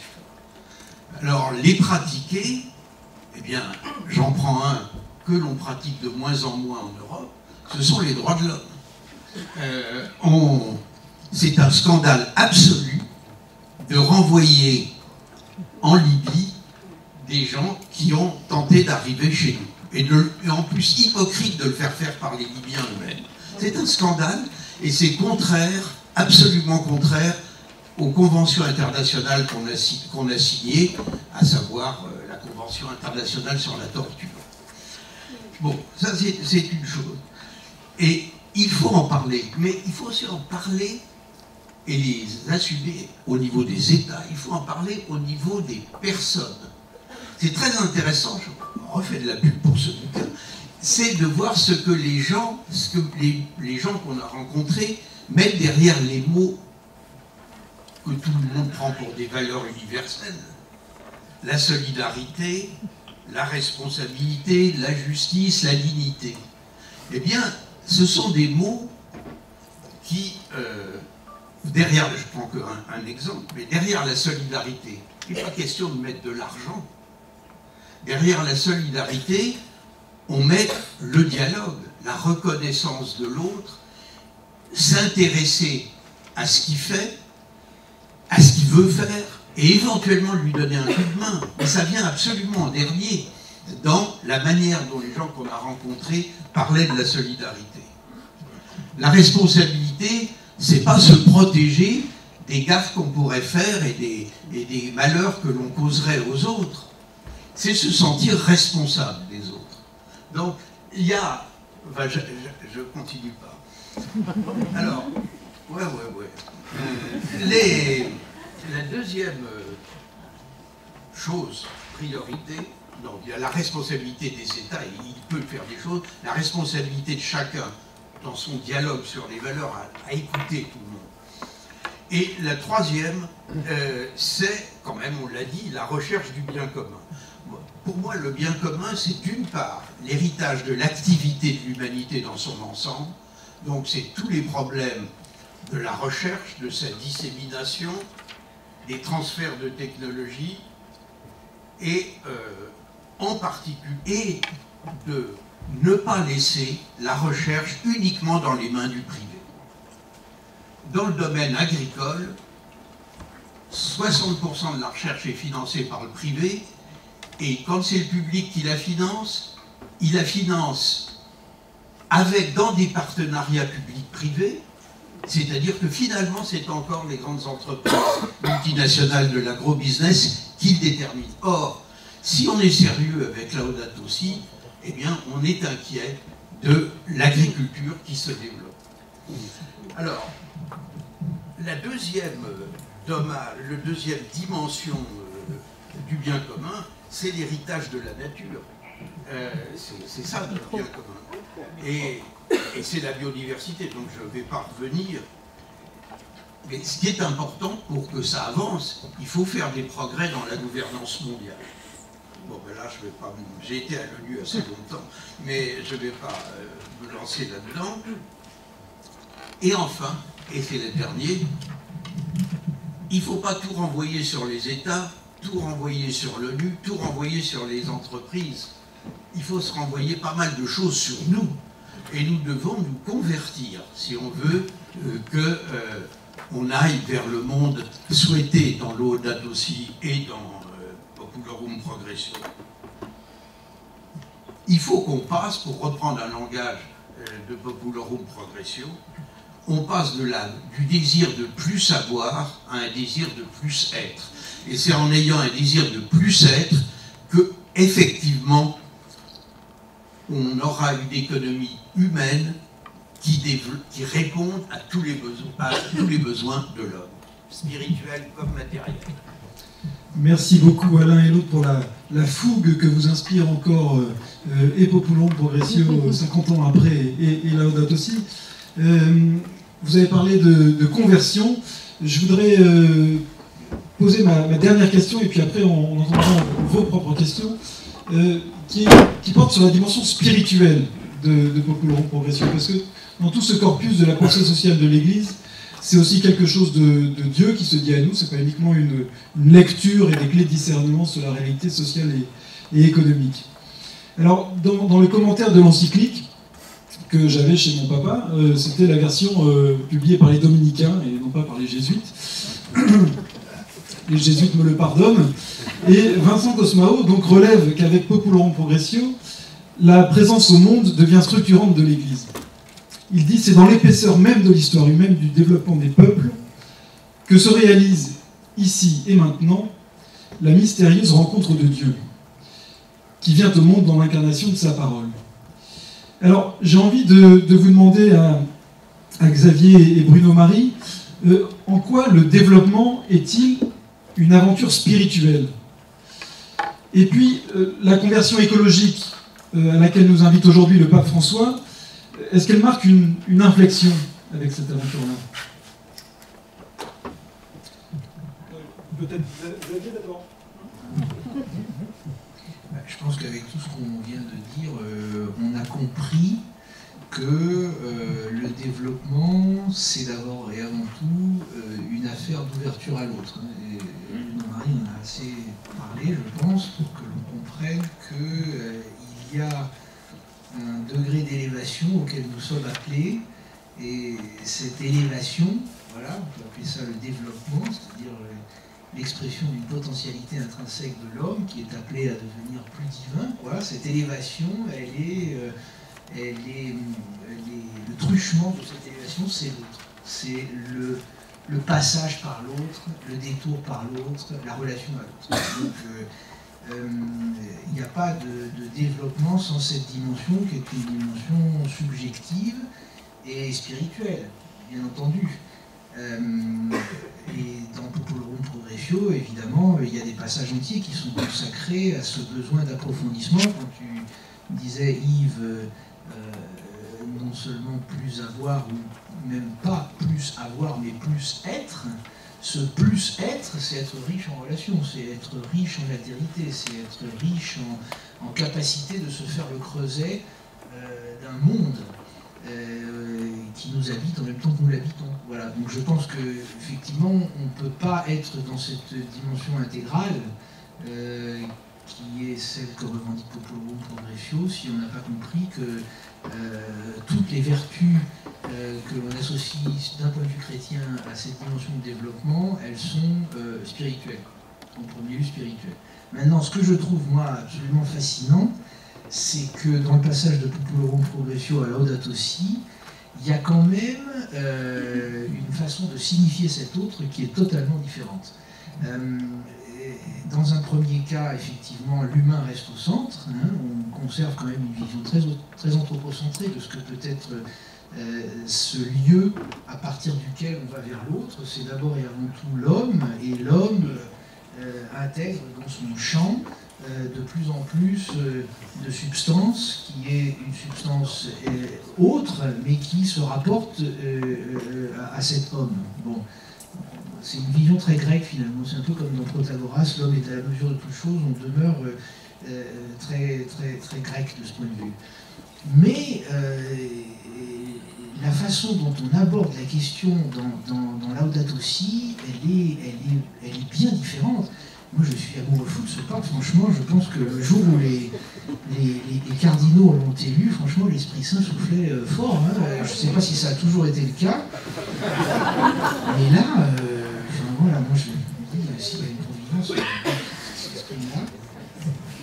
Et je lis, pour ne pas trop parler, parce que, alors moi, à mon avis, le plus beau chapitre de cette encyclique Laudato Si, c'est vraiment le dernier, là, sur l'éducation spirituelle et la conversion écologique. Donc il y a une partie qui s'appelle conversion écologique, et paragraphe 228, écoutez ça comme c'est beau. On voit bien que c'est plus l'homme qui est au centre, c'est qu'il y a un glissement qui s'opère progressif à partir de la conscience qui se trouve submergée par quelque chose qui la décentre. Et donc c'est une anthropologie, mais qui n'est plus anthropocentrée. Hein ? La préservation de la nature fait partie d'un style de vie qui implique une capacité de cohabitation et de communion. Bon, déjà on a compris que la conversion écologique n'est pas individuelle, elle est conversion dans et par la participation au monde. Donc de ce point de vue, on est dans la filiation de Popolorum Progressio. Elle est forcément commune, communautaire au sens large du terme. C'est l'Église, quoi. Hein, on fait l'Église. Jésus nous a rappelé que nous avons Dieu comme Père commun, ce qui fait de nous des frères. L'amour fraternel ne peut être que gratuit. Il ne peut jamais être une rétribution pour ce qu'un autre réalise, ni une avance pour ce que nous espérons qu'il fera. C'est pourquoi il est possible d'aimer les ennemis. Cette même gratuité nous amène à aimer et à accepter le vent, le soleil ou les nuages, bien qu'ils ne se soumettent pas à notre contrôle. Voilà pourquoi nous pouvons parler d'une fraternité universelle. Vous voyez bien que dans fraternité, il n'y a plus que les hommes là. Hein. Il y a le vent, les nuages, et on leur associe, on leur assigne le mot de fraternité. C'est-à-dire qu'ils font partie de la communauté des frères. Donc ce terme de frère ne s'applique plus qu'à des hommes. Et alors voilà, alors évidemment, on me souffle Saint-François, c'est sublime hein, cette image de Saint-François. D'ailleurs, toute la fin de la péroraison, comme on dit en rhétorique, la fin de ce texte, c'est une espèce d'acclamation à laquelle cette figure de Saint-François est omniprésente. Mais c'est vraiment grandiose. Et je trouve que là, il y a une explicitation, un approfondissement théologique considérable par rapport à Popolorum Progressio, qui, sans revenir au texte premier, lui donne une signification bien plus grande. Et peut-être qu'en effet, il regarde plus du côté de l'Orient que du côté de la culture hellénistique dont nous sommes issus. Donc voilà, je rends grâce à ce texte si sublime qui est l'encyclique Laudato Si. Merci beaucoup Xavier. Bruno Marie. Alors situé comme je le suis, comme tout nouveau secrétaire d'un tout nouveau dicaster, puisque le pape François a souhaité que se traduise en travail et en mission cette nouvelle approche d'un développement humain intégral, et ce dicaster, donc ce ministère, ce service de l'Église porte vraiment le titre dicaster pour la promotion du développement humain intégral. Alors, je suis situé, j'ai tous les jours dans l'exercice de la mission qui est la mienne, cette autre phrase qu'on trouve donc dans Laudato Si, c'est que tout est connecté et que nous sommes amenés à penser le développement avec cette hantise du dialogue. Et dans le message que j'ai porté à la COP23 il y a quelques jours, il y avait encore cette hantise. Nous ne pourrons pas passer de l'intention éthique à la décision politique si nous ne sommes pas dans le dialogue. Et c'est le dialogique, c'est-à-dire la croisée des approches, la croisée des sensibilités, qui fait cette émulation, qui fait ce nouveau progrès. Alors pour le coup, le mot progrès prend un autre sens, c'est que nous marchons ensemble dans cette croisée des savoirs et dans cette croisée des expériences. Ce qui, sur le plan, enfin je ne vais pas faire de philosophie de la connaissance, mais sur le plan épistémologique, nous fait passer d'une approche segmentaire et sectorielle et à certains moments un peu enfermée ou enfermante de nos disciplines à quelque chose qui est de l'ordre d'une approche, encore une fois, mêlée. Nous interrogeons mutuellement et où cette interrogation mutuelle est porteuse de sens. Premier point. Deuxième point, effectivement, nous sentons bien que la dimension de l'héritage à la fois en termes de représentation anthropologique, ou de l'héritage en termes spirituels, la contemplation, quand même un chapitre, avant de passer, si j'ose dire, à des lignes d'action, quand même une invitation très forte à ne pas manquer le moment de la contemplation qui est déterminant pour être capable d'être touché. Alors j'emploie volontairement ce terme que le pape François aime à exprimer, en tout cas à la toucher, pour être touché à la fois parce que ce que deviennent les éléments de la nature, ce que devient la création, ce que deviennent les écosystèmes, ce que nous devenons, ce que devient l'autre, ce que nous devenons nous-mêmes. D'ailleurs, il y a un petit appareillage conceptuel assez intéressant qui revient souvent dans sa manière de parler. Il s'agit de prendre soin de la création, de l'autre, des autres et de soi-même aussi. Donc dans cette nouvelle pensée du développement, il y a aussi une pensée qui concerne le rapport que nous avons à notre propre corps, à notre propre santé. Et en fait, on sent bien que là, le rendez-vous entre la pensée du développement et la pensée de l'épanouissement des personnes est tout à fait déterminant. Pensée du bien commun, je fais remarquer que dans ce texte, en tout cas de Laudato Si, le climat est présenté comme notre bien commun. Donc les grands enjeux et l'urgence de penser les grandes décisions concernant le climat touchent au bien commun et qu'il n'y a donc pas d'un côté l'écologie fut-elle intégrale et de l'autre côté la question de la solidarité, de la capacité de vivre ensemble sur cette planète. C'est la même question. C'est la même question. Alors je termine avec une toute petite référence à ce texte par lequel Pape François a créé ce dicaster qui m'empêche de dormir assez souvent. En tout cas, qui fait que j'ai des nuits courtes. Puisqu'il s'agit, en effet, de renouveler la mission de l'Église aujourd'hui en termes de développement. C'est le premier paragraphe de ce texte du mois d'août 2016. Il s'agit de renouveler la mission de l'Église universelle pour ce qui concerne la justice et la paix, ça commence par ça, ainsi que les questions relatives aux migrations, à la santé, aux œuvres de solidarité et à la sauvegarde de la création.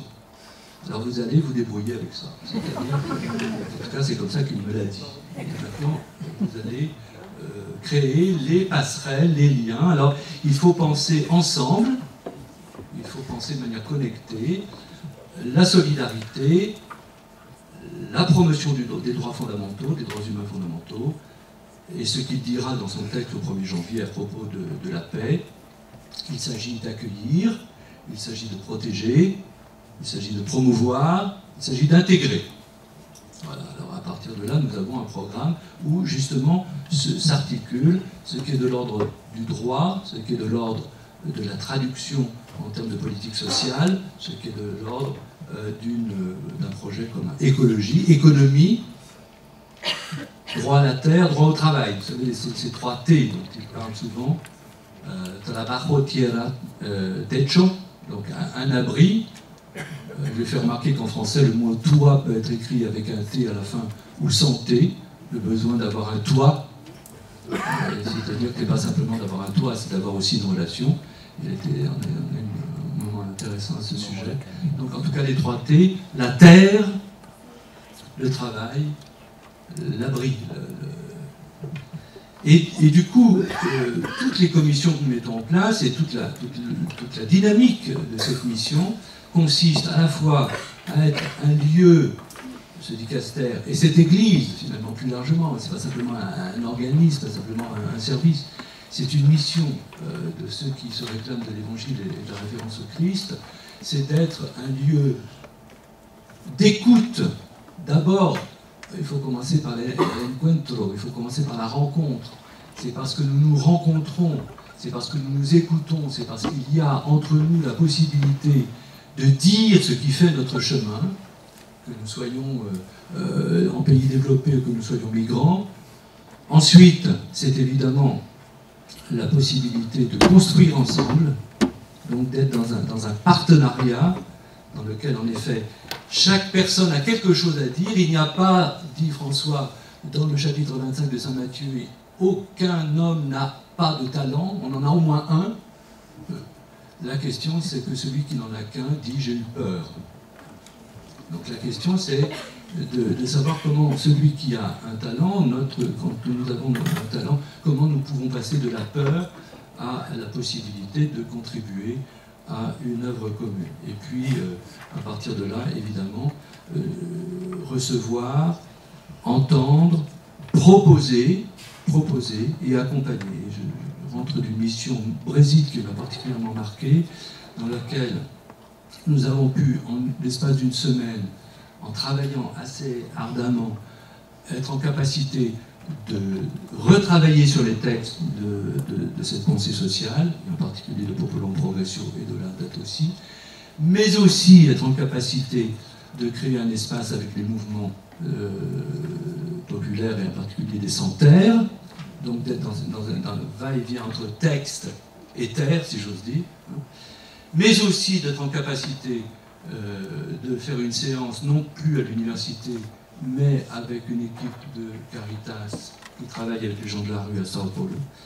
Et à partir de là, de se dire que nous pouvons continuer un travail en termes de réseau d'acteurs, sachant que la question du développement ne peut pas être une question de spécialistes du développement, que les acteurs sociaux et que tous ceux qui sont dans les initiatives de la solidarité ont aujourd'hui, plus que jamais, quelque chose à dire, quelque chose à raconter, Merci. Quelque chose à développer. Merci beaucoup Bruno Marie. On va prendre 10 minutes, un quart d'heure pour faire remonter vos questions, le temps d'un échange. Malheureusement, je pense qu'on n'épuisera pas le débat, mais je voudrais qu'on n'empiète pas trop sur les horaires qu'on s'était donnés et puis laisser le temps à Guy de conclure. Donc on va prendre une salve de questions. Merci de vous présenter avant de poser la question. Il faut juste appuyer devant vous sur le bouton. Voilà, le bouton rouge. Oui, bonjour, Philippe Tellier, CCFD des Yvelines. Voilà, j'avais une première question. Est-ce que l'écologie intégrale du pape François ne se rapproche pas du concept de l'écologie de la terre-mère qui était adopté, je crois, par l'Équateur et la Bolivie dans la Constitution? Et deuxième chose, est-ce que derrière le néolibéralisme, il n'y aurait pas urgence d'abord à s'attaquer à l'une des facettes de ce néolibéralisme, à savoir l'extractivisme, qui est la cause cachée de beaucoup de conflits en Afrique notamment, et qui crée des dommages irréversibles au niveau de la biodiversité. Et puis derrière ça, en termes de solutions, parmi tous les leviers qu'il faut essayer de lever, parce qu'il y a urgence, il y a des incendies partout, dans les atteintes à l'environnement et aux droits de l'homme, est-ce que la piste de la justice ne serait pas une voie assez royale? J'en prends pour preuve qu'en l'espace d'un mois, on a réussi à pincer Théodore Obiang de Nouvelle-Guinée, ici en France, par le CCFD. De Guinée équatoriale. De Guinée équatoriale. Et puis le boucher serbe bosniaque, là, c'est aujourd'hui. Voilà. Donc comme il y a des avocats dans la salle, voilà, est-ce que ce ne serait pas la priorité de créer une entité supra-internationale qui fasse autorité sur les multinationales, justement, qui sont transnationales? Merci beaucoup. Autre question? Bon, ça en fait déjà 3, donc de toute façon, les réponses seront nécessairement brèves. Peut-être commencer par la dernière, Sylvie, sur le droit. Je précise que moi-même, je suis au conseil d'administration d'une association qui s'appelle Sherpa, et qui est un réseau de juristes qui se fait fort de porter plainte contre les puissants, contre les multinationales, quand ils violent les droits de l'homme. Clairement, la lutte contre l'impunité, c'est une clé majeure de paix, de prévention des conflits. On le voit dans les pays où cette justice n'existe pas d'une manière ou d'une autre, eh bien on prépare les conflits de demain. Mais je nuancerai parce que, par rapport à vos propos, en disant que cette justice, elle peut prendre différents visages. Elle n'est pas forcément automatiquement la justice occidentale que nous connaissons, cette justice très formaliste. Il y a des pays, il y a des peuples qui ont des processus de lutte contre l'impunité, de justice, qui ne passent pas par les mêmes biais que nous et qui sont pour autant des processus de justice qui retissent un lien social, un tissu social déchiré, qui replace les victimes là où elles sont, ceux qui sont leurs bourreaux là où ils sont, et qui préparent, qui en même temps que la justice passe, sont des moyens de reconstruire des sociétés qui sont déchirées. Donc, quand on dit justice, oui, mais pas forcément par les institutions que nous connaissons, nous. Et puis, peut-être aussi, vous avez évoqué les juridictions supranationales, les juridictions internationales. Là encore, je dis oui, mais pas uniquement. Une des clés, on s'en est aperçu avec l'entrée en fonctionnement des juridictions internationales, c'est la proximité. Et une juridiction nationale, si elle fonctionne correctement, aura probablement plus d'impact auprès de la population qui a été victime d'un certain nombre de violations massives des droits humains. Mais pour autant, il faut que ces juridictions nationales, quelle que soit leur forme, puissent fonctionner avec impartialité, sans pression et en toute indépendance. Et ce n'est pas toujours le cas, c'est même loin d'être toujours le cas. Donc il y a une diversité d'instruments pour que la justice se passe. Merci Sylvie. Je me tourne vers Xavier, qui s'appelle Xavier Ricard Lanata, parce qu'il est franco-péruvien, pour nous dire si écologie intégrale et terre-mer, c'est le même combat. Il n'est pas étonnant quand même que le pape qui se fait le porteur de ça soit lui-même sud-américain, même s'il n'est ni bolivien ni équatorien. Il est certain qu'il a lui aussi été en contact avec les populations indigènes d'Argentine, notamment de la région des terres hautes argentines, qui sont très proches culturellement des Aymaras boliviens. Donc effectivement, il y a une imprégnation dans cette théologie d'une source aborigène ou indigène sud-américaine qui vient converger avec celle de Saint François. Mais évidemment, elle est resignifiée par la pensée et par la lecture de l'Évangile, parce pensée indigène, il n'y a pas à proprement parler d'aspiration à l'universel. Les indigènes, ils sont d'abord et avant tout soucieux de faire corps avec un lieu. Et d'ailleurs, la Pachamama, en tant que généralisation, c'est plutôt un phénomène récent qui est une relecture par les mouvements écologistes de la notion de terre-mère qui, dans les cosmogonies indigènes, est toujours localisée. On dit évidemment la Pachamama, mais ce qu'on a en tête, c'est la parcelle, le bout de terrain, le morceau de montagne sur lequel on vit, et finalement l'horizon des revendications ne va pas plus loin. Mais ensuite, dans les processus d'émergence des mouvements écologistes indigènes, à partir des années 80, il y a eu une resignification de tout ça, qui est le produit du contact entre les Indiens et les écologistes qui les aidaient. Et la Pachamama est devenue un signifiant beaucoup plus global, qui finit par, à la fin, se fondre dans la notion de Gaïa ou de terre-mère, au sens, cette fois-ci, de l'écosystème planétaire. Donc, il y a quand même un cheminement sémantique qui est très très intéressant.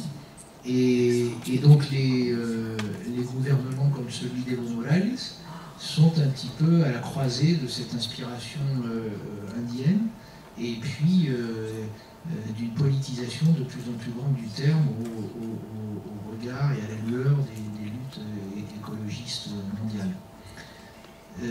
Mais voilà, François en fait encore autre chose, puisque François fait de ça un élément central de sa lecture de l'Évangile et des textes saints. Et donc, oui, c'est pour ça que je dis qu'il y a quelque chose de sublime dans cette manière de rendre vraiment universel, au sens catholique, universel, quelque chose qui à l'origine est né dans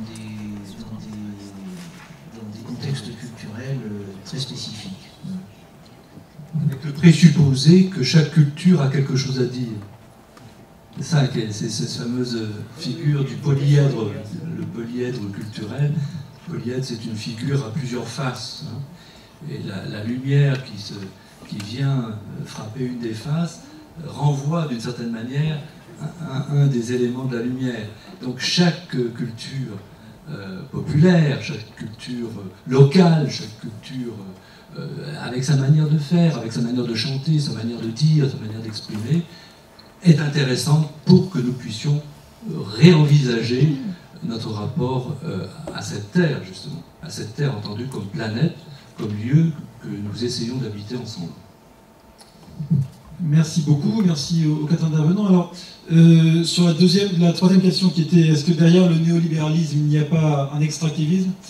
Je me contenterai de répondre en forme de page de publicité, puisqu'on a fait un numéro de la revue Projet qui s'appelait « Condamné à produire toujours plus ?» pour une interrogation. Et cette interrogation venait précisément du contexte latino-américain, parce qu'on a un certain nombre de gouvernements qui ont été élus, qui sont des pourfendeurs du néolibéralisme, et qui pourtant continuent dans cet extractivisme qui est une impasse du point de vue écologique. Et donc, bon, tout ça pour dire que les très bons numéros d'Xavier Ricard, je pense qu'il a écrit dedans. Tout ça pour dire qu'il y a un certain nombre de numéros, on essaye régulièrement de revenir sur les questions de développement, de migration, les questions du rôle et de la responsabilité du citoyen par rapport à la situation mondiale qui vous sont présentées à la sortie. Mais je voudrais prendre le temps de remercier très chaudement, très chaleureusement, je ne sais pas si chaud que ça, nos quatre intervenants. Voilà. Et puis, oui, vous pouvez applaudir.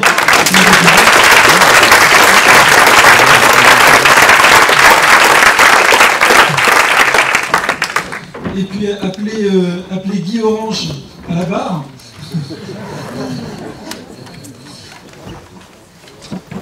Pour nous livrer un peu quelques mots de conclusion et d'ouverture. Et puis on terminera. Sylvie a accepté de nous lire en guise d'envoi la prière à la fin de Laudato Si qu'a évoqué Xavier tout à l'heure. Guy. Quelques mots, 5 questions. 7 minutes. Le premier mot, c'est célébration. Célébration de l'appel à la vie. Autour de ce texte de Popularum Progressio, autour du texte de Laudato Si, autour des noms des hommes et des femmes que nous avons cités, qui sont de ces acteurs de vie, acteurs, actrices de vie. Et célébration d'un texte dont il nous a été dit qu'il était révolutionnaire, et je le pense. Est-il si fréquent que nous célébrions une impulsion révolutionnaire au sein de l'Église? En un mot, nous a-t-on dit, le droit de propriété ne doit jamais s'exercer au détriment de l'utilité commune. Sainte Révolution. Célébrer une invitation qui est lancée à la société d'approfondir son dialogue avec l'Église et qui est lancée à l'Église d'approfondir son dialogue avec la société. Ma question, c'est, chers amis, demain, matin ou dans la journée, qu'allons-nous célébrer? Je suis toujours très angoissé au moment de la prière universelle au sein de la messe, car généralement, nous ne célébrons que des drames. Puissions-nous célébrer la vie? Deuxième mot, appel. Appel aux chrétiens pour c'est pas n'importe quel appel, appel aux chrétiens pour susciter des changements dans leur manière de provoquer eux-mêmes des changements.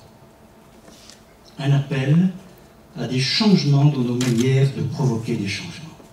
Il nous était dit que ce texte de Popularum Progressio était toujours d'actualité. Pourquoi? Car il questionne nos comportements, nos capacités, nos choix. Et ceci, non pas en vase clos, mais au cœur des défis de l'humanité que la Maison commune doit affronter.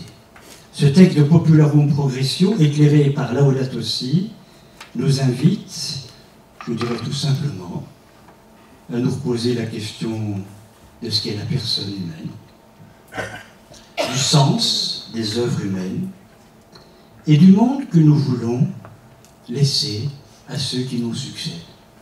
Je profite du micro pour dire à mes amis des différentes associations dans lesquelles j'ai été actif que je suis grand-père d'une 6e petite fille depuis 4 jours. Troisième, ma question, où allons-nous répondre à cet appel de la vie demain?